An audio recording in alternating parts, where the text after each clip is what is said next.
Assalomu alaykum, aziz tomoshabinlar. Bugun men pensiya oladigan har bir inson, ota-onasi pensiyada bo'lgan har bir farzand, mahallasida keksa yaqinlari bor har bir oila bilishi shart bo'lgan juda muhim mavzuni tushuntiraman. Gap 2026 yilda pensionerlar ayrim to'lovlarni to'lamasligi mumkin bo'lgan holatlar haqida ketadi. Bu ma'lumotni bilmaslik odamni ortiqcha xarajatga, noto'g'ri qarorga, hatto o'ziga tegishli imtiyozdan foydalanmay qolishga olib keladi. Shuning uchun videoni oxirigacha ko'ring, chunki men kimlar to'lamasligi mumkin, kimlar baribir to'lashi kerak, qanday hujjatlar so'raladi, qayerga murojaat qilish kerak va eng ko'p uchraydigan xatolarni birma-bir tushuntiraman. Hozirning o'zida kanalga obuna bo'ling va like bosing. Chunki bunday amaliy ma'lumotlar aynan sizning oilangiz byudjetini asrab qolishi mumkin. Men avval eng muhim narsani aniq aytib olaman. Pensioner degani hamma narsadan avtomatik ozod qilinadi degani emas. Ko'pchilik aynan shu joyda adashadi. Men pensiyadaman, demak to'lamasam ham bo'ladi deb o'ylaydi. Lekin amalda har bir to'lovning o'z qoidasi, o'z imtiyoz turi, o'z sharti bor. Ba'zi imtiyozlar yoshga qarab beriladi. Ba'zilari nogironlik guruhiga qarab, ba'zilari yolg'iz yashovchi pensioner maqomiga qarab, ba'zilari esa daromad, uy-joy maydoni yoki ro'yxatdan o'tgan shaxslar soniga qarab belgilanadi. Oldin odamlar ko'pincha idorama-idora yurishga majbur bo'lardi. Bir joydan ma'lumotnoma olib, ikkinchi joyga topshirar, keyin yana uchinchi joyga borar edi. Natijada ko'p pensionerlar o'ziga tegishli imtiyozni olishdan charchab, mayli to'layveraman deb qo'yardi. Hozir esa davlat xizmatlari, mahalla, pensiya bo'limi, soliq organlari, kommunal tashkilotlar va elektron bazalar o'rtasidagi ma'lumot almashinuvi kuchayib bormoqda. 2026 yilga kelib ham asosiy yo'nalish shundan iborat bo'ladi. Kimda huquq bo'lsa, u imtiyozni hujjat bilan tasdiqlab, ortiqcha to'lovlardan ozod bo'lishi yoki chegirma olishi mumkin. Lekin bu yerda katta farq bor. To'lamasligi mumkin degan gap har doim albatta to'lamaydi degani emas. Masalan, ayrim hududlarda mahalliy qarorlar bo'lishi mumkin. Ayrim to'lovlarda respublika darajasidagi imtiyozlar bo'ladi. Ayrimlarida esa faqat kompensatsiya shaklida yordam beriladi. Ya'ni odam avval to'laydi, keyin bir qismi qaytariladi yoki davlat tomonidan qoplab beriladi. Shuning uchun men sizga umumiy hayotda ko'p uchraydigan yo'nalishlarni tushuntiraman, lekin har bir tomoshabin o'z tumanidagi mas'ul tashkilotdan yakuniy ma'lumotni aniqlab olishi kerak. Endi eng asosiy savolga o'tamiz. 2026 yilda pensionerlar nimalar bo'yicha to'lovdan ozod qilinishi yoki yengillik olishi mumkin? Birinchi navbatda bu uy-joy va mol-mulk solig'i bilan bog'liq bo'lishi mumkin. Amaliyotda pensionerlar uchun mol-mulk solig'i bo'yicha imtiyozlar ko'p muhokama qilinadi. Lekin bu imtiyoz odatda bitta uy-joyga, ya'ni pensionerning o'zi egalik qiladigan va ma'lum shartlarga mos keladigan mulkka nisbatan qo'llanadi. Agar odamning nomida ikkita yoki uchta uy bo'lsa, men pensiyadaman deb hammasidan ozod bo'lib ketmaydi. Odatda imtiyoz bitta obyektga beriladi. Qolgan mulklar bo'yicha soliq hisoblanishi mumkin. Masalan, Toshkent shahrida yashaydigan 6 yoshli opaning nomida bitta 2 xonali kvartira bor deylik. U shu kvartirada ro'yxatda turadi. Boshqa katta daromad manbai yo'q, pensiya oladi. Bunday holatda u mol-mulk solig'i bo'yicha imtiyozga da'vo qilishi mumkin. Lekin shu opaning nomida yana viloyatda bitta dala hovli bo'lsa yoki farzandlari rasmiylashtirib qo'ygan ikkinchi kvartira bo'lsa, soliq organi buni alohida ko'radi. Imtiyoz qaysi obyektga qo'llanishi kerakligini aniqlash kerak bo'ladi. Agar odam buni o'zi nazorat qilmasa, ba'zan noto'g'ri obyekt bo'yicha imtiyoz qo'llanib, keyin kutilmagan qarzdorlik chiqib qolishi mumkin. Ikkinchi yo'nalish yer solig'i bilan bog'liq. Ba'zi pensionerlar hovli joyda yashaydi, yer uchastkasi bor. Bu yerda hammasi avtomatik emas. Yerning turi, maydoni, foydalanish maqsadi, mulk huquqi va shaxsning maqomi hisobga olinadi. Oddiy qilib aytganda, pensioner o'z yashab turgan hovlisi bo'yicha yengillikka ega bo'lishi mumkin. Lekin katta yer maydondan tijorat yoki daromad olish maqsadida foydalansa, boshqa qo'yda ishlashi mumkin. Masalan, 2 yoshli ota 6 sotix hovlida yashaydi. Bu yerda u oilasi bilan turadi. Kichik bog'i bor, pomidor, ko'kat ekadi. Bozorda katta savdo qilmaydi. Bunday holat bilan 15 sotix yoki 30 sotix yerda issiq xona qilib mahsulot sotayotgan holat bir xil baholanmasligi mumkin. Chunki birinchi holatda odamning yashash ehtiyoji bor. Ikkinchi holatda esa daromad faoliyati alomatlari bo'lishi mumkin. Shuning uchun pensionerlar yer bo'yicha imtiyoz so'rayotganda yer meniki, men pensiyadaman deyish bilan cheklanmasdan yerning hujjati, kadastr va foydalanish holatini tekshirtirish kerak. Uchinchi muhim yo'nalish kommunal xizmatlar. Elektr, gaz, suv, issiqlik, chiqindi, lift, shirkat yoki boshqaruv kompaniyasi to'lovlari haqida juda ko'p savol bo'ladi. Men bu yerda aniq ogohlantiraman. Kommunal xizmatlar bo'yicha imtiyozlar hamma pensionerga bir xil berilmaydi. Ko'pincha ayrim toifalar, masalan, urush qatnashchilari, ularga tenglashtirilgan shaxslar, nogironligi bo'lgan shaxslar, yolg'iz keksalar, ijtimoiy himoyaga muhtoj oilalar yoki kam ta'minlangan toifalar uchun alohida yordam mexanizmlari bo'ladi. Oddiy yoshga doir pensiya oluvchi fuqaro esa kommunal to'lovlarni to'liq to'lashi kerak bo'lishi mumkin. Keling, hayotiy misol olaylik. Birinchi holat 65 yoshli ayol pensiya oladi. Lekin u bilan bir uyda 2 nafar ishlaydigan farzandi yashaydi. Uyda elektr sarfi oyiga 2,5 kilovat, gaz va suv ham ko'p ishlatiladi. Bunday vaziyatda tashkilot bu uyda faqat pensioner yashaydi. Shuning uchun hammasini bekor qilamiz demaydi. Chunki xizmatdan butun oila foydalanmoqda. Ikkinchi holat, taqsim yoshli yolg'iz ota bir xonali uyda yashaydi. Farzandlari boshqa viloyatda o'zi doimiy parvarishga muhtoj. Daromadi faqat pensiya. Mana shu holatda mahalla va ijtimoiy xizmatlar orqali yordam, kompensatsiya yoki ma'lum to'lovlar bo'yicha yengillik masalasi ko'rilishi mumkin. To'rtinchi yo'nalish tibbiy xizmatlar va dori-darmonlar.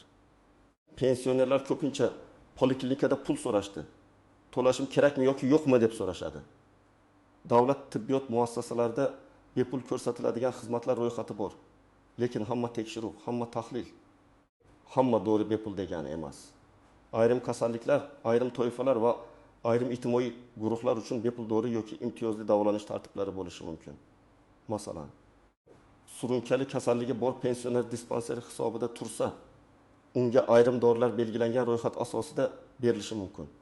Lekin ro'yxatda bo'lmagan qimmat dori bo'lsa, uni o'zi sotib olish kerak bo'lishi mumkin. Masalan, 2000 yoshli bemorda qandli diabet bor. U oilaviy shifokor nazoratida turadi. Agar u o'z vaqtida dispanser hisobiga qo'yilgan bo'lsa, kerakli hujjatlari bo'lsa, unga ayrim dori vositalari bo'yicha imtiyoz berilishi ehtimoli bor.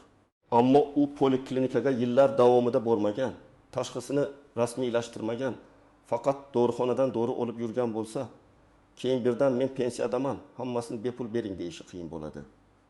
Chunki tizim hujjat va rasmiy tashxis asosida ishlaydi. 5-yo'nalish transport va yo'l haqi. Ayrim shaharlarda yoki ayrim toifadagi fuqarolar uchun jamoat transportida imtiyozli yurish tartiblari bo'lishi mumkin. Lekin bu ham har doim hamma pensionerga bir xil qo'llanmaydi. Ba'zan faqat ma'lum yoshdan oshganlarga, ba'zan faqat alohida guvohnomasi borlarga, ba'zan faqat avtobus yoki metroga, ba'zan esa ma'lum vaqt oralig'iga tatbiq etiladi. Shuning uchun pensioner transportda nizo chiqarmaslik uchun oldindan kartasi, guvohnomasi yoki imtiyoz huquqini tasdiqlovchi hujjatini tayyorlab yurishi kerak. Men ekspert sifatida birinchi navbatda 3 guruhdagi pensionerlar o'z holatini albatta tekshirtirishi kerak deb hisoblayman. Birinchi guruh nomida uy, hovli, yer, dala hovli yoki boshqa ko'chmas mulk bor pensionerlar. Chunki soliq qarzdorligi odatda odam kutmagan paytda bilinadi. Masalan, uy sotmoqchi bo'lganda, kadastr bilan ish qilganda, notariusga borganda yoki bank orqali operatsiya qilganda qarzdorlik chiqib qoladi. Odam esa men pensiyadaman, soliq bo'lmasligi kerak edi deb hayron qoladi. Aslida u imtiyozni rasmiylashtirmagan yoki imtiyoz faqat bitta obyektga qo'llangan bo'lishi mumkin. Ikkinchi guruh yolg'iz yashovchi yoki ijtimoiy yordamga muhtoj pensionerlar.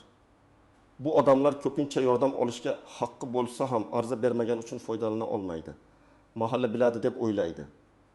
Pensiya bo'limi o'zi chaqiradi deb o'ylaydi. Kommunal tashkilot avtomatik kamaytiradi deb o'ylaydi. Lekin amalda ko'p masalalarda ariza, tekshiruv, ro'yxatga kiritish va tasdiqlash talab qilinadi. Men bunday insonlarga farzandlari yoki qo'shnilari yordam berishni tavsiya qilaman. Chunki bitta to'g'ri yozilgan ariza oyma-oy sezilarli yengillik berishi mumkin. Uchinchi guruh nogironligi bo'lgan pensionerlar. Urush yoki mehnat faxriylari, alohida xizmatlari bor shaxslar, boquvchisini yo'qotgan oilalar bilan yashovchi keksalar. Bu toifalarda umumiy pensioner imtiyozdan tashqari qo'shimcha huquqlar bo'lishi mumkin. Lekin muammo shundaki, odamning eski guvohnomasi bor, ammo u yangilangan tizimda aks etmagan bo'lishi mumkin. Yoki hujjatda ism, familiya boshqa yozilgan, pasport yangilangan, lekin ba'zida mos kelmaydi. Natijada imtiyoz chiqmaydi. Shuning uchun hujjatlar mosligini tekshirish juda muhim. Endi kimlar vahimaga tushmasligi kerakligini ham aytaman. Agar sizning nomingizda mulk bo'lmasa, kommunal xizmatlar bo'yicha doimiy qarzingiz bo'lmasa, tibbiy imtiyoz talab qilmayotgan bo'lsangiz va pensiyangiz oddiy tartibda tutishib tursa, demak katta xavotirga sabab yo'q. Lekin baribir yilga kamida bir marta o'z ma'lumotlaringizni tekshirtirish zarar qilmaydi. Ayniqsa soliq va kommunal hisoblarda xatolik bo'lsa, vaqtida bilib tuzatgan yaxshi. Agar pensioner farzandining uyida yashasa va uy uning nomida bo'lmasa, u uy bo'yicha soliq imtiyozi talab qila olmasligi mumkin. Chunki imtiyoz odatda mulk egasiga bog'lanadi. Masalan, 75 yoshli ona o'g'lining kvartirasida yashaydi. Ona pensiya oladi, lekin kvartira o'g'lining nomida. Bu yerda ona men pensiyadaman, o'g'limning uyiga soliq chiqmasin deya olmasligi mumkin. Chunki soliq to'lovchi mulk egasi hisoblanadi. Bunday vaziyatlarda oila hujjatlarini to'g'ri tushunishi kerak. Eng katta xatolardan biri shuki, odam imtiyoz bilan qarzdorlikni aralashtirib yuboradi. Masalan, sizga 2026 yildan boshlab ma'lum imtiyoz berilishi mumkin. Lekin 2024 yoki 2025 yildan qolgan qarzdorlik o'z-o'zidan yo'qolib ketmaydi. Imtiyoz kelajakdagi hisob-kitobga ta'sir qilishi mumkin. Lekin eski qarz alohida ko'riladi. Shuning uchun men endi pensiyadaman, oldingi qarz ham bekor bo'lsin deb o'ylash to'g'ri emas. Ikkinchi nuans, imtiyoz hujjat topshirilgan kundan boshlab qo'llanishi mumkin. Ba'zi holatlarda orqaga qayta hisob-kitob qilish mumkin bo'lsa ham, bu har doim kafolatlanmaydi. Masalan, odam 3 yil avval pensiyaga chiqqan, lekin mol-mulk solig'i bo'yicha imtiyozga hozir murojaat qildi. U 3 yil to'lagan pulimni qaytaring desa, tashkilot qonuniy tartibga qaraydi. Agar qayta hisoblash muddati cheklangan bo'lsa yoki arza vaqtida berilmagan bo'lsa, pulni qaytarish qiyinlashadi. Uchinchi nuans. Ro'yxatda turish va haqiqiy yashash joyi. Ko'p pensionerlar bir joyda ro'yxatda turadi, boshqa joyda yashaydi. Imtiyoz esa ko'pincha rasmiy manzil, mulk huquqi yoki xizmat ko'rsatilayotgan hisob raqamiga bog'lanadi. Masalan, odam viloyatda ro'yxatda, lekin Toshkentda farzandniki uyda yashaydi. Kommunal yoki soliq imtiyozi qaysi manzilga tegishli bo'lishi masalasida tushunmovchilik chiqishi mumkin.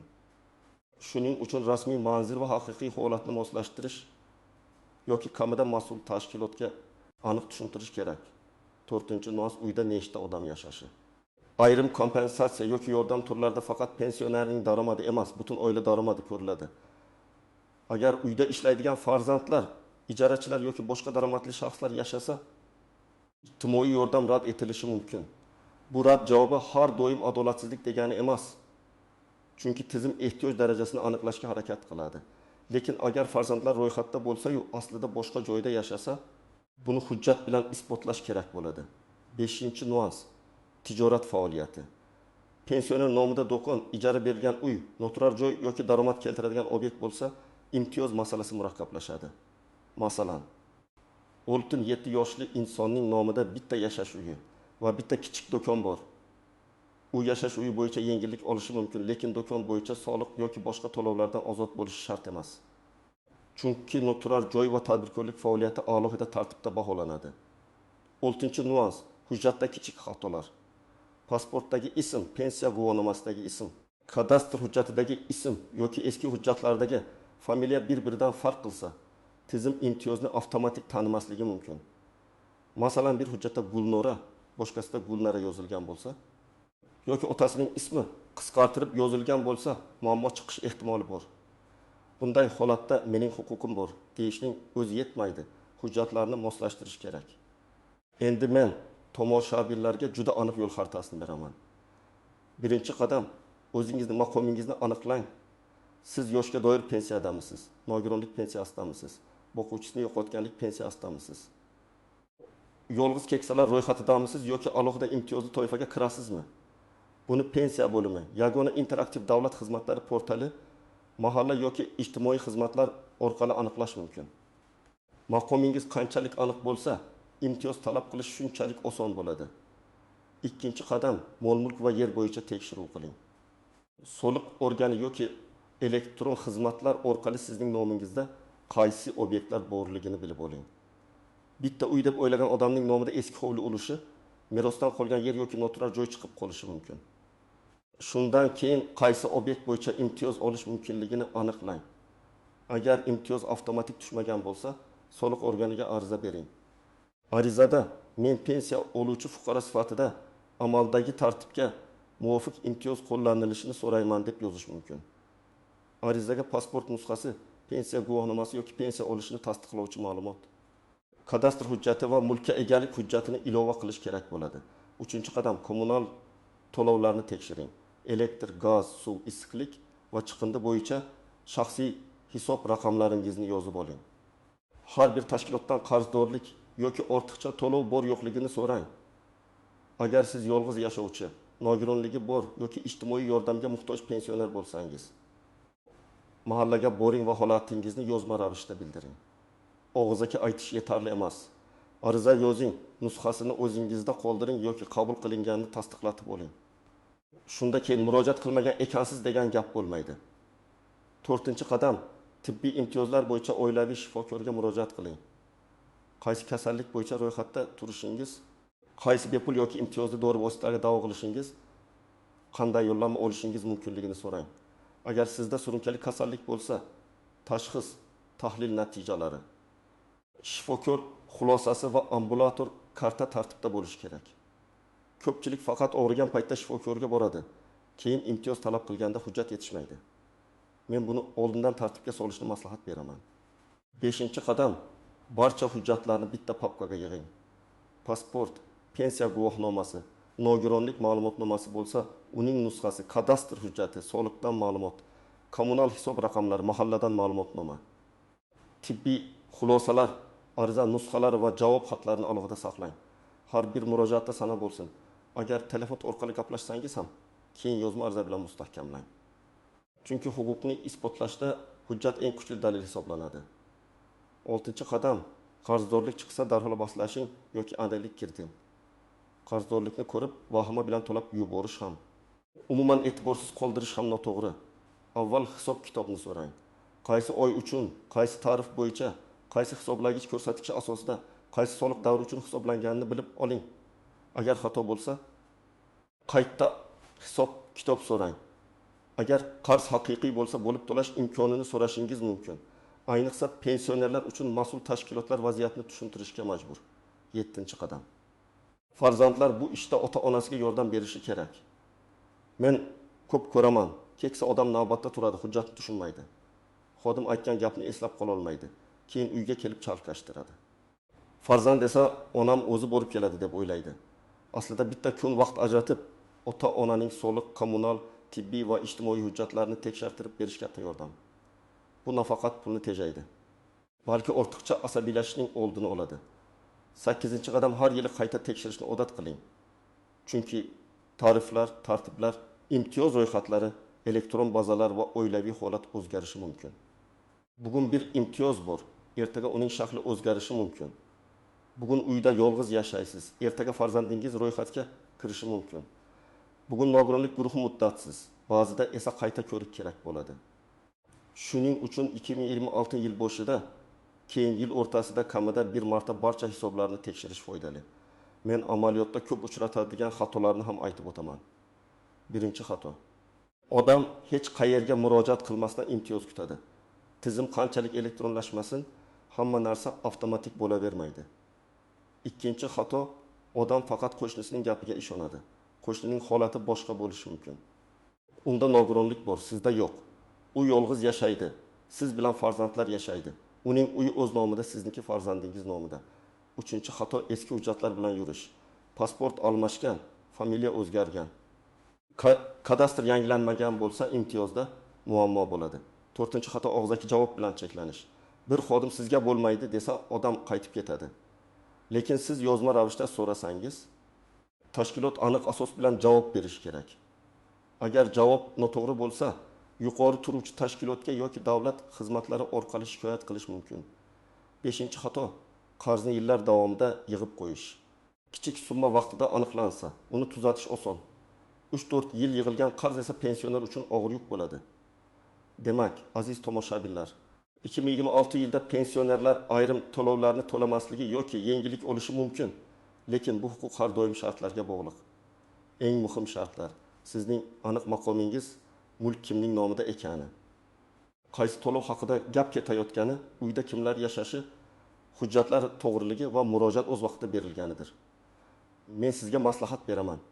Kutib o'tirmang, yil boshidan pasport, pensiya hujjati, kadastr, soliq va kommunal hisoblarni tekshirtiring. Agar huquqingiz bo'lsa, ariza yozing. Agar rad javobi bo'lsa, asosini so'rang. Agar tushunmasangiz, farzandingiz, mahalla yoki mutaxassis yordamidan foydalaning. Bugungi mavzu juda muhim. Chunki bitta to'g'ri rasmiylashtirilgan imtiyoz pensionerning bir necha oylik xarajatini yengillashtirishi mumkin.